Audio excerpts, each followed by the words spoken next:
اس حصے میں آپ سنیں گے سیدنا داؤد علیہ السلام کا نام و نسب اور حلیہ مبارک، سیدنا داؤد علیہ السلام پر انعامات ربانی کی بارش، دو بھائیوں کا جھگڑا اور سیدنا داؤد علیہ السلام کا فیصلہ، ہاتھ سے کام کرنے کی فضیلت اور بادشاہت کے باوجود سیدنا داؤد علیہ السلام کا ہاتھ سے کام کرنا، سیدنا داؤد علیہ السلام کی عمر اور وفات کا تذکرہ، سیدنا سلیمان علیہ السلام کا سیدنا داؤد علیہ السلام کا جانشین بننا، ہوا اور جنات پر سیدنا سلیمان علیہ السلام کی حکمرانی، سیدنا سلیمان علیہ السلام کے شاہکار فیصلے، ہدہد کی غیر حاضری اور ملکہ بلقیس کا واقعہ، جنات کے ذریعے بیت المقدس کی تعمیر اور بیت المقدس کی فضیلت، سیدنا سلیمان علیہ السلام کی وفات اور مسئلہ علم غیب کی وضاحت۔ تو آئیے سنتے ہیں دارالسلام اسٹوڈیو لاہور پاکستان سے قصص الانبیاء کا 18واں حصہ بے مثال بادشاہت، پیشکش محمد طارق شاہد۔ داؤد علیہ السلام کا سلسلہ نسب یہودا بن یعقوب سے جا ملتا ہے۔ آپ چھوٹے قد کے تھے، آنکھیں نیلی، بال ہلکے اور دل کے صاف شفاف تھے۔ آپ بنی اسرائیل پر حکومت کرنے لگے۔ اللہ تعالیٰ نے ان کی حکومت کو مضبوط کر دیا اور یوں بنی اسرائیل ایک بار پھر یکجا ہو گئے۔ اللہ تعالیٰ نے آپ پر بہت سے معجزات ظاہر فرمائے۔ آپ پر ایک کتاب بھی نازل ہوئی جسے زبور کے نام سے جانا جاتا ہے۔ اللہ تعالیٰ سورۃ النساء آیت 163 میں فرماتے ہیں، وَآتَيْنَا دَاوُودَ زَبُورًا، ہم نے داؤد کو زبور عطا فرمائی۔ آپ تمام انسانوں سے زیادہ خوبصورت آواز والے تھے۔ صحیح بخاری کی ایک حدیث میں ہے کہ ایک مرتبہ رسول اللہ صلی اللہ علیہ وسلم نے ابو موسیٰ اشعری رضی اللہ عنہ کو قرآن مجید کی تلاوت کرتے سنا۔ ان کی آواز بہت خوبصورت تھی۔ آپ ان کی قرات توجہ سے سننے لگے، پھر آپ نے فرمایا، یا ابا موسیٰ لقد اوتیت مزمارا من مزامیر آل داود، اے ابو موسیٰ، تجھے داؤد علیہ السلام جیسی بہترین آواز عطا کی گئی ہے۔ اللہ تعالیٰ نے آپ کی آواز کو بھی ایک معجزہ بنا دیا، اور وہ ایسے کہ جب داؤد علیہ السلام زبور کی تلاوت کرتے تو پہاڑ اس کو سن کر آپ کے ساتھ تسبیح شروع کر دیتے، اور جب پرندے یہ آواز سنتے تو ان کے پاس آ کر اپنی گردنیں جھکا کر بیٹھ جاتے اور تسبیح میں ان کے ساتھ شامل ہو جاتے، اپنی جگہ سے حرکت بھی نہ کرتے۔ اللہ تعالیٰ سورہ سبا آیت 10 میں فرماتے ہیں، یا جبال اوبی معه والطیر، اے پہاڑوں، اس کے ساتھ رغبت سے تسبیح پڑھا کرو، اور پرندوں کو بھی یہی حکم ہے۔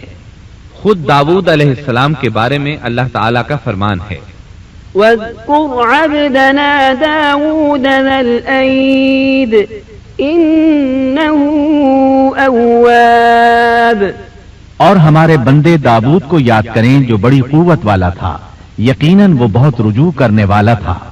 اسی طرح اللہ تعالیٰ سورۃ الانبیاء آیت 79 میں فرماتے ہیں، وسخرنا مع داود الجبال يسبحن والطير وكنا فاعلين، اور ہم نے پہاڑ کو داؤد کے تابع کر دیا جو تسبیح کرتے تھے، اور پرندوں کو بھی، اور ہم ہی یہ سب کچھ کرنے والے تھے۔ اسی طرح سورہ سعد آیت 18 اور 19 میں اللہ تعالیٰ فرماتے ہیں، إنا سخرنا الجبال معه يسبحن بالعشي والإشراق والطير محشورة كل له أواب، یقیناً ہم نے پہاڑوں کو اس کے تابع کر رکھا تھا کہ اس کے ساتھ شام کو اور صبح کو تسبیح خوانی کریں، اور پرندے بھی سب کے سب ان کے تابع رہتے تھے۔ یہ داؤد علیہ السلام کے معجزات تھے۔ اللہ تعالیٰ نے اور بھی کئی معجزات سے انہیں نوازا تھا۔ اللہ نے آپ کے لیے لوہے کو نرم فرما دیا تھا۔ آپ لوہے سے اس طرح چیزیں بنا لیتے تھے جس طرح لوگ گارے اور مٹی سے بنا لیتے ہیں۔ آپ لوہے سے زرہیں بناتے تھے۔ نوح علیہ السلام سے پہلے بھی زرہیں ہوتی تھیں، لیکن وہ تختیوں کی مانند ہوتی تھیں۔ ان کو سینے اور کمر کی طرف لٹکا لیا جاتا تھا، لیکن ان کا بوجھ بہت ہوتا تھا۔ آپ نے لوہے کی کڑیاں اور دائرے بنا کر ان کو خاص انداز میں جوڑ جوڑ کر زرہیں تیار کی۔ یہ بہت ہلکا لباس تھا اور پورے جسم کو دشمن کے وار سے محفوظ رکھتا تھا۔ اللہ تعالیٰ سورہ سبا آیت 10 اور 11 میں فرماتے ہیں وَأَلَنَّا لَهُ الْحَدِيدَ أَنِ اعْمَلْ سَابِغَاتٍ وَقَدِّرْ فِي السَّرْدِ وَاعْمَلُوا صَالِحًا إِنِّي بِمَا تَعْمَلُونَ بَصِيرٌ۔ اور ہم نے اس کے لیے لوہا نرم کر دیا کہ تو پوری پوری زرہیں بنا اور جوڑوں میں اندازہ رکھ، تم سب نیک کام کیا کرو، یقین مانو کہ میں تمہارے اعمال دیکھ رہا ہوں۔ ان آیات میں اللہ تعالیٰ فرماتے ہیں کہ داؤد علیہ السلام کو ہم نے حکم دیا کہ زرہیں لوگوں کے لیے نہایت موزوں ہونی چاہیے، ان کی کڑیوں کو بڑے مناسب انداز میں جوڑنا، نہ اس قدر موٹی ہوں کہ ان کا وزن بڑھ جائے، نہ اس قدر پتلی کہ جلد کٹ جائیں اور اپنا مقصد پورا نہ کر سکیں۔ اسی طرح اللہ تعالیٰ سورۃ الانبیاء آیت 80 میں فرماتے ہیں وَعَلَّمْنَاهُ صَنْعَةَ لَبُوسٍ لَكُمْ لِتُحْصِنَكُمْ مِنْ بَأْسِكُمْ فَهَلْ أَنْتُمْ شَاكِرُونَ۔ اور ہم نے اسے تمہارے لیے لباس بنانے کی کاریگری سکھائی تاکہ لڑائی کے ضرر سے تمہارا بچاؤ ہو سکے، کیا اب تم شکر گزار بنو گے؟ بہرحال اس سند کے موجد داؤد علیہ السلام ہیں۔ اللہ تعالیٰ نے آپ کی حکومت کو خوب مضبوط کیا، آپ کو زبردست فضائل اور معجزات سے مالا مال کیا۔ اللہ تعالیٰ سورۃ صاد آیت 20 میں فرماتے ہیں وَشَدَدْنَا مُلْكَهُ وَآتَيْنَاهُ الْحِكْمَةَ وَفَصْلَ الْخِطَابِ۔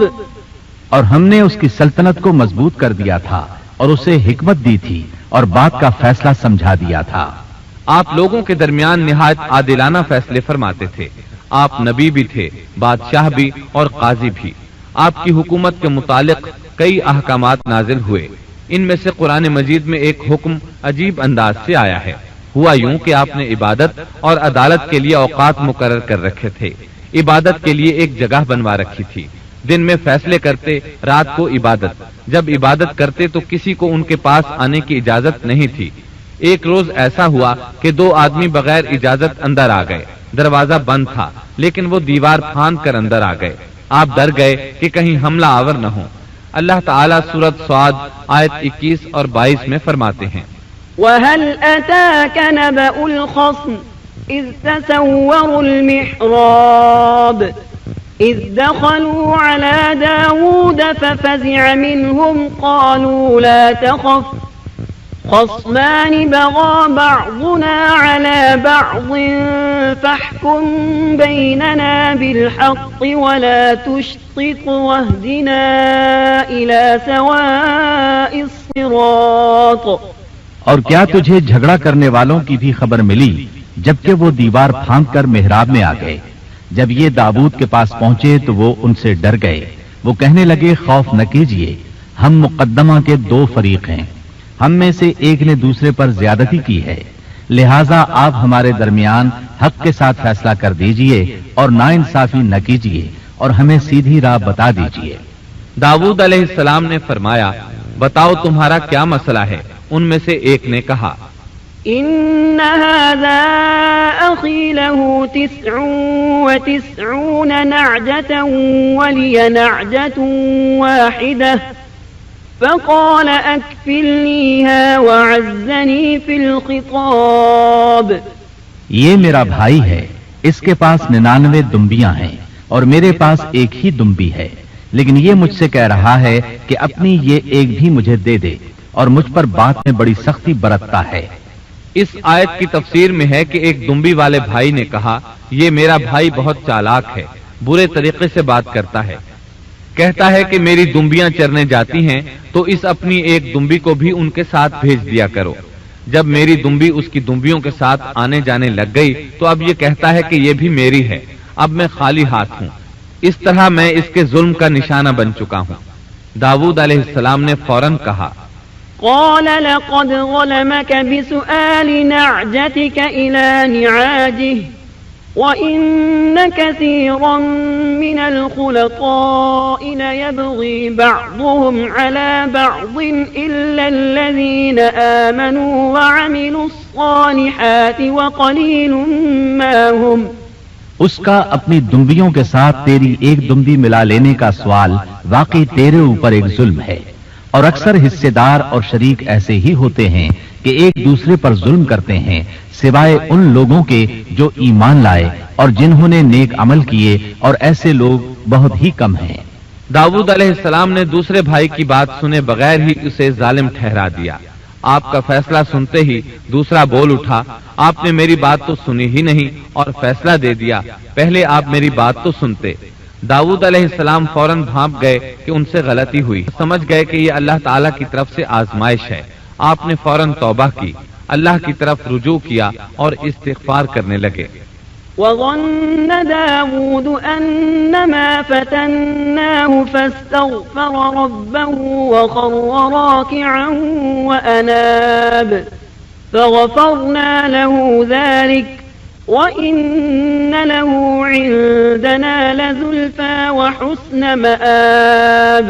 اور داؤد سمجھ گئے کہ ہم نے انہیں آزمایا ہے، پھر تو اپنے رب سے استغفار کرنے لگے اور عاجزی کرتے ہوئے سجدے میں گر پڑے اور پوری طرح رجوع کیا، پس ہم نے بھی ان کا وہ قصور معاف کر دیا، یقیناً وہ ہمارے نزدیک بڑے مرتبے والے اور بہت اچھے ٹھکانے والے ہیں۔ اس کے بعد اللہ تعالیٰ سورۃ صاد آیت 26 میں فرماتے ہیں، يا داود إنا جعلناك خليفة في الأرض فاحكم بين الناس بالحق ولا تتبع الهوى فيضلك عن سبيل الله إن الذين يضلون عن سبيل الله لهم عذاب شديد بما نسوا يوم الحساب۔ اے داؤد، ہم نے تمہیں زمین میں خلیفہ بنا دیا، تم لوگوں کے درمیان حق کے ساتھ فیصلہ کیا کرو اور اپنی نفسانی خواہش کی پیروی نہ کرو، ورنہ وہ تمہیں اللہ کی راہ سے بھٹکا دے گی۔ یقیناً جو لوگ اللہ کی راہ سے بھٹک جاتے ہیں ان کے لیے سخت عذاب ہے، اس لیے کہ انہوں نے حساب کے دن کو بھلا دیا ہے۔ اس طرح داؤد علیہ السلام اللہ تعالیٰ کے اس فرمان کے مطابق فیصلے کرنے لگے۔ اللہ کے ہاں ان کا احترام اور اکرام اور بڑھ گیا۔ آپ کثرت سے روزے رکھتے اور خوب عبادت کرتے۔ آپ اس وقت تمام انسانوں سے بڑھ کر اللہ کی عبادت کرنے والے تھے۔ امام بخاری نے ایک حدیث نقل کی ہے جس کے الفاظ کچھ اس طرح ہیں، أحب الصلاة إلى الله صلاة داود وأحب الصيام إلى الله صيام داود وكان ينام نصف الليل ويقوم ثلثه وينام سدسه وكان يصوم يوما ويفطر يوما ولا يفر إذا لاقى۔ اللہ تعالیٰ کے نزدیک سب سے محبوب نماز داؤد علیہ السلام کی نماز ہے، اور اللہ تعالیٰ کی طرف سب سے محبوب روزہ داؤد علیہ السلام کا روزہ ہے۔ وہ رات کا آدھا حصہ نیند فرماتے، اس کے بعد تہائی رات قیام کرتے اور رات کے چھٹے حصے میں سو جاتے تھے۔ ایک دن روزہ رکھتے اور ایک دن روزہ چھوڑ دیتے تھے۔ لڑائی میں جب دشمن سے مقابلہ ہوتا تو بھاگتے نہیں تھے۔ اس حدیث میں نفل نماز یعنی نماز تہجد اور نفلی روزے کا ذکر ہوا ہے۔ بہرحال یہ وہ صفات ہیں جو داؤد علیہ السلام کے بارے میں حدیث رسول میں آئی ہیں۔ اللہ تعالیٰ نے سورہ سبا آیت 13 میں ان کی تعریف کرتے ہوئے ان کی آل کو اللہ کا شکر ادا کرنے کا حکم دیا۔ اعملوا آل داود شکرا، اے آل داؤد اس انعام کے شکریہ میں نیک عمل کرو۔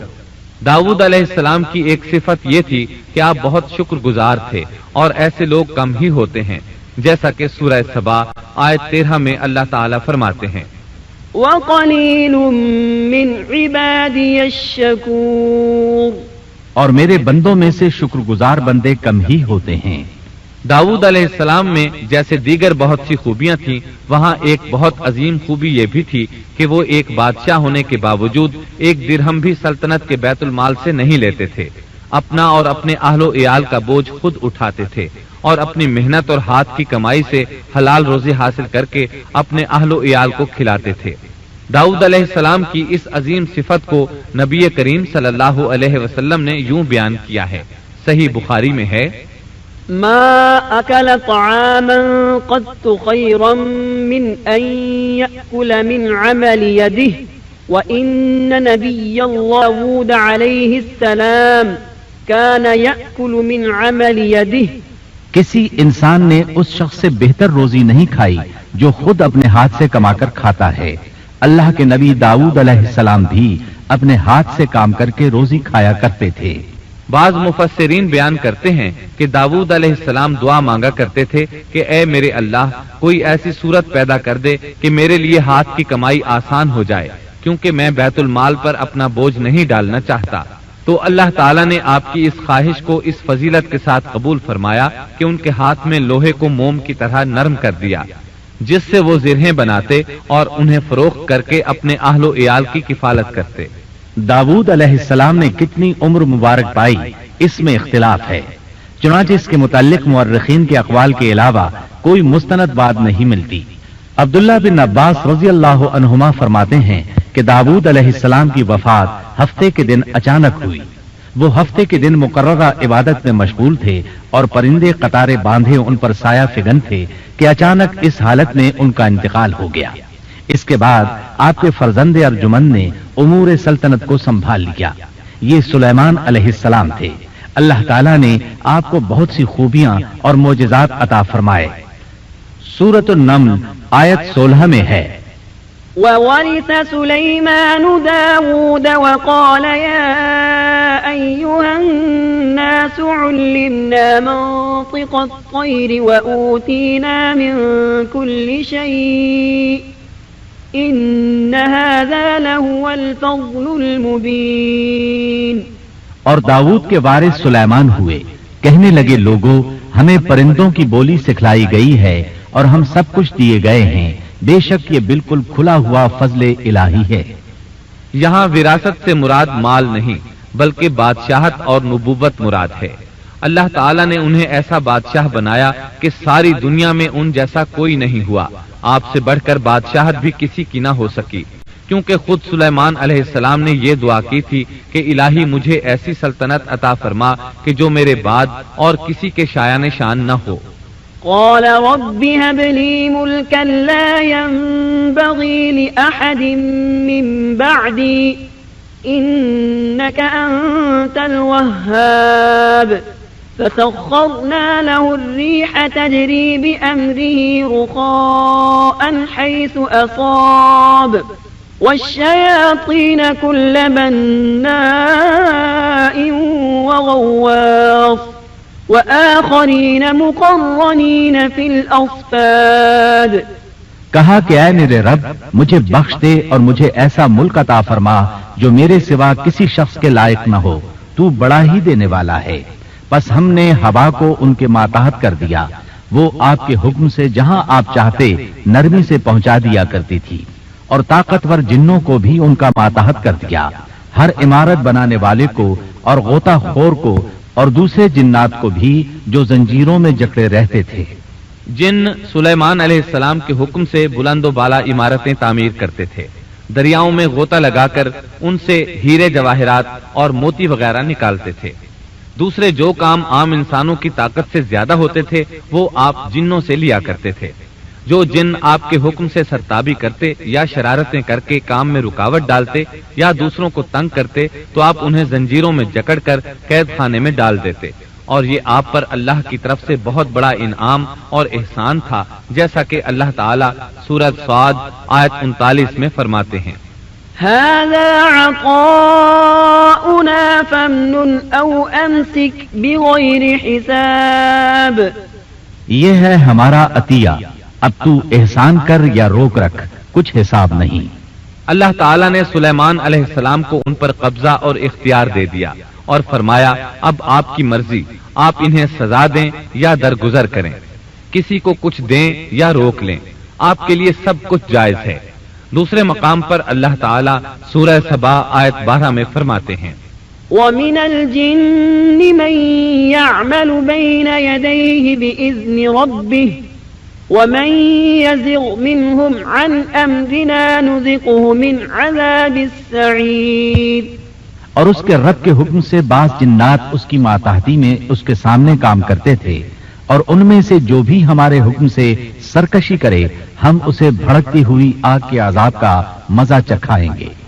اس طرح اللہ تعالیٰ سورہ سبا آیت 13 میں فرماتے ہیں يعملون له ما يشاء من محاريب وتماثيل وجفان كالجواب وقدور الراسيات اعملوا آل داود شكرا وقليل من عبادي الشكور. جو کچھ سلیمان چاہتے جنات وہ تیار کر دیتے، مثلا قلعے، مجسمے اور حوضوں جیسے پیالے اور چولہوں پر جمی ہوئی مضبوط دیگیں. اے آل داود اس کے شکریے میں نیک عمل کرو، میرے بندوں میں سے شکر گزار کم ہی ہیں. یعنی جنات سلیمان علیہ السلام کے حکم کے مطابق بڑے بڑے محل، مساجد، قلعے، مختلف مساجد کے ماڈل یا سینریوں کے ماڈل، بڑے بڑے تھال اور اتنی بڑی دیگیں بناتے تھے جو بوجھل اور نقل و حمل کے قابل نہ ہونے کی وجہ سے کسی خاص مقام پر نصب کر دی جاتی تھی، اور یہ آپ پر اللہ تعالیٰ کا عظیم احسان تھا. اس کے علاوہ دیگر معجزات سے بھی اللہ تعالیٰ نے آپ کو سرفراز فرمایا تھا، جیسا کہ سورۃ الانبیاء آیت 82 میں اللہ تعالیٰ فرماتے ہیں وَمِنَ الشَّيَاطِينِ مَن يَغُوصُونَ لَهُ وَيَعْمَلُونَ عَمَلًا دُونَ ذَلِكَ وَكُنَّا لَهُمْ حَافِظِينَ.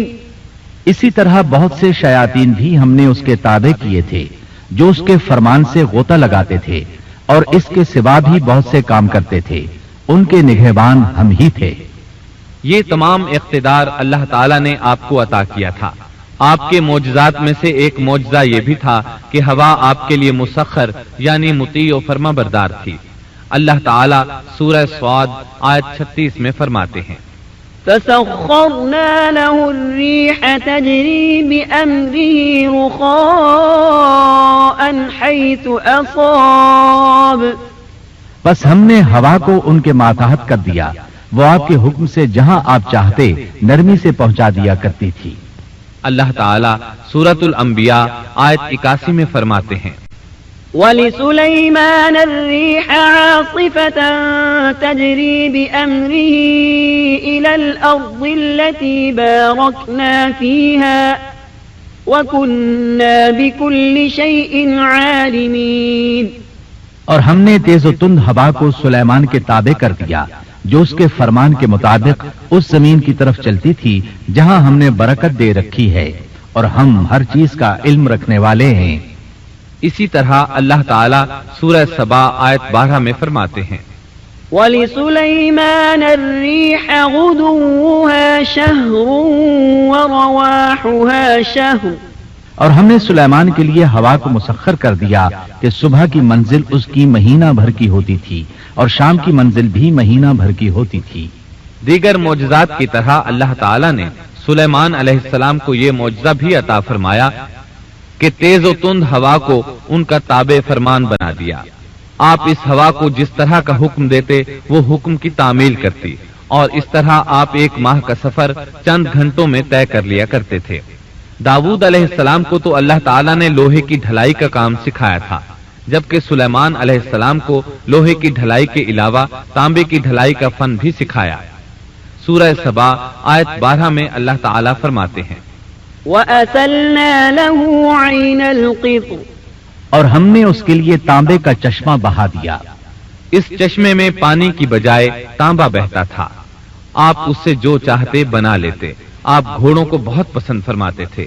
آپ کے پاس بہت سے گھوڑے. اللہ تعالیٰ سورۃ صاد آیت 30 تا 33 میں فرماتے ہیں وَوَهَبْنَا لِدَاوُودَ سُلَيْمَانَ نِعْمَ الْعَبْدُ إِنَّهُ أَوَّابٌ إِذْ عُرِضَ عَلَيْهِ بِالْعَشِيِّ الصَّافِنَاتُ الْجِيَادُ فَقَالَ إِنَّ رَبِّ الْحِجَابُ ردوها علي فطفق مسحا بالسوق والأعناق.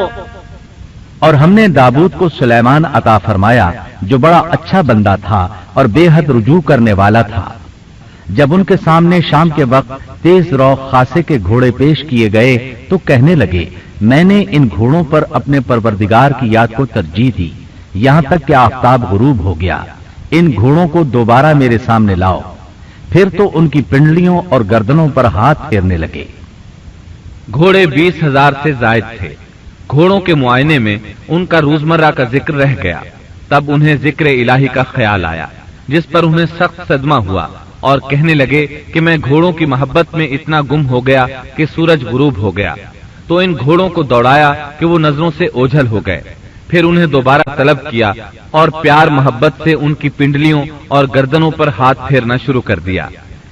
امام بخاری نے ابو ہریرہ رضی اللہ عنہ سے روایت کی ہے کہ ایک مرتبہ سلیمان علیہ السلام نے ارادہ کیا کہ اس شب میں اپنی بیویوں کے ساتھ اس دیواجی فریضہ ادا کروں گا تو میری ہر ایک بیوی سے لڑکا پیدا ہوگا اور وہ میدان جہاد کا مجاہد بنے گا. لیکن اس ارادے کے ساتھ انشاءاللہ کہنا بھول گئے. اللہ تعالیٰ کو جلیل القدر پیغمبر کا یہ طرز پسند نہ آیا. چنانچہ اللہ تعالیٰ نے سلیمان علیہ السلام کے اس دعوے کو اس طرح غلط ثابت کر دیا کہ تمام بیویوں میں سے صرف ایک بیوی کے ہاں مردہ بچہ پیدا ہوا. تب سلیمان علیہ السلام کو احساس ہوا کہ یہ انشاءاللہ نہ کہنے کا نتیجہ ہے. چنانچہ انہوں نے فوری توبہ کی اور انشاءاللہ کہنے کو اپنا معمول بنا لیا. اللہ تعالیٰ نے آپ کو فیصلہ کرنے کی زبردست صلاحیت عطا فرمائی تھی. سورۃ الانبیاء آیت 87 میں ہے وداود وسليمان إذ يحكمان في الحرث إذ نفشت فيه غنم القوم وكنا لحكمهم شاهدين. اور داؤد اور سلیمان کو یاد کیجئے جبکہ وہ کھیت کے معاملے میں فیصلہ کر رہے تھے کہ کچھ لوگوں کی بکریاں اس میں چر چگ گئی تھیں اور ان کے فیصلے میں ہم موجود تھے. ہوا یہ کہ دو آدمی ہمسائے تھے. ان میں جھگڑا ہو گیا. ان میں سے ایک کے پاس کھیت تھا, اس میں اس نے فصل بو رکھی تھی. دوسرے کے پاس کچھ بکریاں تھیں. بکریوں کا چرواہا رات کے وقت دیوار والے دروازے کو بند کر دیتا تھا تاکہ بکریاں نکل کر فصل کو نقصان نہ پہنچائیں. ایک دن وہ دروازہ بند کرنا بھول گیا. بکریاں کھیت میں آ کر چرنے لگیں. فصل خراب ہو گئی. دونوں داؤد علیہ السلام کے پاس آئے, اپنا مقدمہ پیش کیا. داؤد علیہ السلام قاضی بھی تھے. اس وقت سلیمان علیہ السلام کہیں گئے ہوئے تھے. داؤد علیہ السلام مقدمہ سن کر کہنے لگے یہ بکریوں والے کی سستی کا نتیجہ ہے. اس کا حل یہی ہے کہ وہ تیری بکریاں اپنی تحویل میں لے لے. دونوں فریق باہر نکلے تو سلیمان علیہ السلام سے ملاقات ہوئی. انہوں نے تفصیل سن کر فرمایا میرے ساتھ آؤ. وہ انہیں داؤد علیہ السلام کے پاس لے آئے اور بولے اس مقدمے کا اس سے بہتر فیصلہ یہ ہے کہ یہ بکریاں زمین والے کو دے دیں اور زمین بکریوں والے کو. جب بکریوں والا زمین کو پہلی حالت میں اگا دے گا تو آپ دونوں کی چیزیں انہیں لوٹا دیں. اس دوران کھیتی کا مالک بکریوں کے دودھ سے فائدہ حاصل کرتا رہے گا. یہ فیصلہ زیادہ بہتر ہے. اس سے بکریوں والا اپنی بکریوں سے بالکل محروم نہ ہوا اور کھیتی والے کا نقصان پورا ہو گیا. یہ فیصلہ آپ کو اللہ تعالیٰ نے سمجھایا تھا. اللہ تعالیٰ سورۃ الانبیاء آیت 89 میں فرماتے ہیں ففهمناها سليمان وكلا آتينا حكما وعلما. ہم نے اس کا صحیح فیصلہ سلیمان کو سمجھا دیا. ہاں ہر ایک کو ہم نے علم و حکمت سے نوازا تھا. بخاری اور مسلم میں ایک حدیث ہے, اس میں اسی قسم کا ایک واقعہ بیان ہوا ہے کہ دو عورتیں اپنا مقدمہ داؤد علیہ السلام کے پاس لائیں. دونوں کو اللہ نے ایک ایک بچہ دے رکھا تھا. ایک بھیڑیے نے حملہ کر کے بڑی عمر والی کا بچہ چیر پھاڑ ڈالا. عورت چالاک تھی, اس نے چھوٹی عمر والی کا بچہ چھین لیا کہ یہ میرا بچہ ہے. داؤد علیہ السلام نے دیکھا بچہ بڑی عورت کے پاس ہے تو اس کے حق میں فیصلہ دے دیا. سلیمان علیہ السلام نے داؤد علیہ السلام سے اجازت چاہتے ہوئے کہا کیا میں اس مقدمے کا فیصلہ کر سکتا ہوں؟ انہوں نے اجازت دے دی. سلیمان علیہ السلام نے عورت سے کہا بچہ مجھے دے دو. بچہ ہاتھ میں لے کر انہوں نے تلوار نکالی اور دونوں عورتوں سے فرمایا میں اس کے 2 ٹکڑے کر کے تم دونوں میں برابر برابر تقسیم کرنے لگا ہوں. یہ سن کر بڑی عورت بولی کہ ٹھیک ہے, جبکہ چھوٹی عورت مامتا کی وجہ سے چلا اٹھی کہ آپ اسے زندہ رہنے دیں اور اسے دے دیں. یہ سنتے ہی سلیمان علیہ السلام بول اٹھے، تو ہی اس کی ماں ہے، جس سے اپنے بچے کے ٹکڑے دیکھنا برداشت نہ ہو سکا، پھر بچہ اسے دے دیا۔ سلیمان علیہ السلام کا ایک تیسرا واقعہ قرآن میں یوں ہے، سورۃ النمل آیت 17 اور 18 میں ہے، وحشر لسليمان جنوده من الجن والإنس والطير فهم يوزعون حتى إذا أتوا على واد النمل قالت نملة يا أيها النمل ادخلوا مساكنكم لا يحطمنكم سليمان وجنوده وهم لا يشعرون۔ اور سلیمان کے سامنے ان کے تمام لشکر جنات، انسان اور پرندوں میں سے جمع کیے گئے، ہر قسم الگ الگ کھڑی کر دی گئی۔ جب وہ چیونٹیوں کے میدان میں پہنچے تو ایک چیونٹی نے کہا، اے چیونٹیوں، اپنے اپنے گھروں میں گھس جاؤ، ایسا نہ ہو کہ بے خبری میں سلیمان اور ان کا لشکر تمہیں رونق ڈالے۔ ان تمام لشکروں کو اکٹھا کیا گیا تھا۔ اللہ تعالیٰ نے چونٹی کی یہ بات سلیمان علیہ السلام کو سنوا دی۔ سورہ نمل آیت 19 میں ہے، فتبسم ضاحكا من قولها وقال رب أوزعني أن أشكر نعمتك التي أنعمت علي وعلى والدي وأن أعمل صالحا ترضاه وأدخلني برحمتك في عبادك الصالحين۔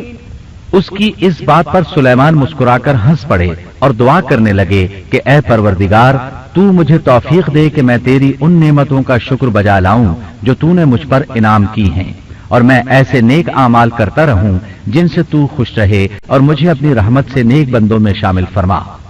آپ کا ایک واقعہ ملکہ بلقیس کے ساتھ پیش آیا۔ سورہ نمل آیت 20 تا 25 میں ہے، آپ نے پرندوں کی دیکھ بھال کی اور فرمانے لگے، کیا بات ہے کہ ہدہد نظر نہیں آ رہا؟ کیا وہ واقعی غیر حاضر ہے؟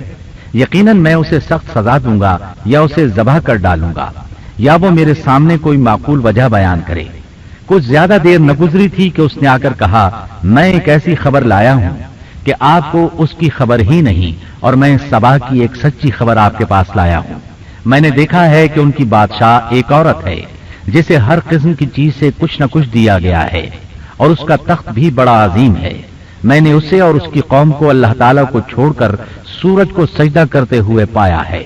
شیطان نے ان کے کام مزین کر کے انہیں دکھلا کر سیدھے راستے سے ہٹا دیا ہے، پس وہ ہدایت پر نہیں آتے کہ اسی اللہ کو سجدہ کریں جو آسمانوں اور زمینوں کی پوشیدہ چیزوں کو باہر نکالتا ہے، اور جو کچھ تم چھپاتے اور ظاہر کرتے ہو وہ سب کچھ جانتا ہے۔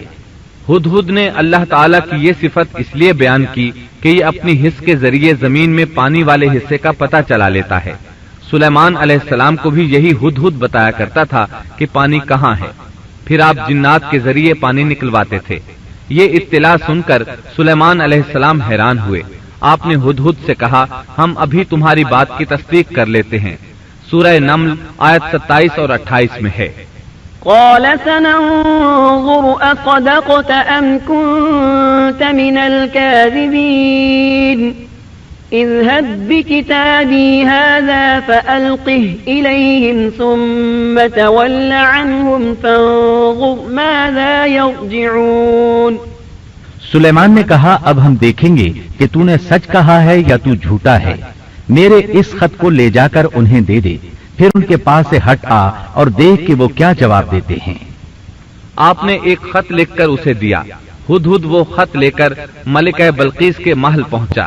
خط اس کے سامنے گرا کر خود دیوار پر جا بیٹھا۔ خط دیکھ کر ملکہ بلقیس نے کہا، قالت يا أيها الملأ إني ألقي إلي كتاب كريم إنه من سليمان وإنه بسم الله الرحمن الرحيم ألا تعلوا علي وأتوني مسلمين۔ قالت يا أيها الملأ أفتوني في أمري ما كنت قاطعة أمرا حتى تشهدون۔ قالوا نحن أولو قوة وأولو بأس شديد والأمر إليك فانظري ماذا تأمرين قالت إن الملوك إذا دخلوا قرية أفسدوها وجعلوا أعزة أهلها أذلة وكذلك يفعلون وإني مرسلة إليهم بهدية فناظرة بما يرجع المرسلون۔ وہ کہنے لگی اے سردارو، میری طرف ایک باوقت خط ڈالا گیا ہے جو سلیمان کی طرف سے ہے اور جو بخشش کرنے والے مہربان اللہ کے نام سے شروع ہے، یہ کہ تم میرے سامنے سرکشی نہ کرو اور مسلمان بن کر میرے پاس آ جاؤ۔ اس نے کہا اے میرے سردارو، تم میرے اس معاملے میں مجھے مشورہ دو، میں کسی امر کا قطعی فیصلہ جب تک تمہاری موجودگی اور رائے نہ ہو نہیں کیا کرتی۔ ان سب نے جواب دیا کہ ہم طاقت اور قوت والے، سخت لڑنے بھیڑنے والے ہیں، آگے آپ کو اختیار ہے، آپ خود ہی سوچ لیجئے کہ ہمیں آپ کیا کچھ حکم فرماتی ہیں۔ اس نے کہا کہ بادشاہ جب کسی بستی میں گھستے ہیں تو اسے اجاڑ دیتے ہیں اور وہاں کے باعزت لوگوں کو ذلیل کر دیتے ہیں، اور یہ لوگ بھی ایسا ہی کریں گے۔ میں انہیں ایک ہدیہ بھیجنے والی ہوں، پھر دیکھ لوں گی کہ قاصد کیا جواب لے کر لوٹتے ہیں۔ ملکہ بلقیس یہ اندازہ کرنا چاہتی تھی کہ سلیمان علیہ السلام کس قسم کے بادشاہ ہیں اور یہ کہ وہ ان کے خلاف لڑ سکیں گے یا نہیں۔ چنانچہ اس نے فلسطین کی طرف بے شمار تحائف روانہ کیے تاکہ لڑائی کی نوبت نہ آئے، لیکن جب یہ تحائف سلیمان علیہ السلام کے پاس پہنچے تو آپ غضبناک ہو گئے۔ فلما جاء سليمان قال أتمدونني بمال فما آتاني الله خير مما آتاكم بل أنتم بهديتكم تفرحون ارجع إليهم فلنأتينهم بجنود لا قبل لهم بها ولنخرجنهم منها أذلة وهم صاغرون۔ بس جب قاصد سلیمان کے پاس پہنچا تو آپ نے فرمایا کیا تم مال سے مجھے مدد دینا چاہتے ہو؟ مجھے تو میرے رب نے اس سے بہت بہتر دے رکھا ہے جو اس نے تمہیں دیا ہے، بس تم ہی اپنے تحفے سے خوش رہو۔ جا ان کی طرف واپس لوٹ جا، ہم ان کے مقابلے پر وہ لشکر لائیں گے جن کے سامنے پڑنے کی ان میں طاقت نہیں، اور ہم انہیں ذلیل و پست کر کے وہاں سے نکال باہر کریں گے۔ قاصد ان کا جواب سن کر اور یہ صورتحال دیکھ کر دہشت زدہ ہو گئے۔ انہوں نے بلقیس کے پاس جا کر ساری حقیقت بیان کر دی۔ ملکہ بلقیس نے انہیں پیغام بھجوایا کہ ہم اسلام قبول کرنے کے لیے تیار ہیں۔ سلیمان علیہ السلام تک اس کا پیغام پہنچا تو آپ اپنے درباریوں کی طرف متوجہ ہوئے۔ قال يا أيها الملأ أيكم يأتيني بعرشها قبل أن يأتوني مسلمين قال عفريت من الجن أنا آتيك به قبل أن تقوم من مقامك وإني عليه لقوي أمين قال الذي عنده علم من الكتاب أنا آتيك به قبل أن يرتد إليك طرفك فلما رآه مستقرا عنده قال هذا من فضل ربي ليبلغني أأشكر أم أكفر ومن شكر فإنما يشكر لنفسه ومن كفر فإن ربي غني كريم قال نكروا لها عرشها ننظر أتهتدي أم تكون من الذين لا يهتدون۔ آپ نے فرمایا اے سردارو، تم میں سے کوئی ہے جو ان کے مسلمان ہو کر پہنچنے سے پہلے ہی اس کا تخت مجھے لا دے۔ ایک قوی ہیکل جن کہنے لگا آپ اپنی مجلس سے اٹھیں، اس سے پہلے میں اسے آپ کے پاس لا دیتا ہوں۔ یقین مانیے کہ میں اس پر قادر ہوں اور ہوں بھی امانت دار۔ جس کے پاس کتاب کا علم تھا وہ بول اٹھا کہ آپ پلک جھپکائیں، اس سے بھی پہلے میں اسے آپ کے پاس پہنچا سکتا ہوں۔ جب آپ نے اسے اپنے پاس موجود پایا تو فرمانے لگے یہی میرے رب کا فضل ہے تاکہ وہ مجھے آزمائے کہ میں شکر گزاری کرتا ہوں یا ناشکری۔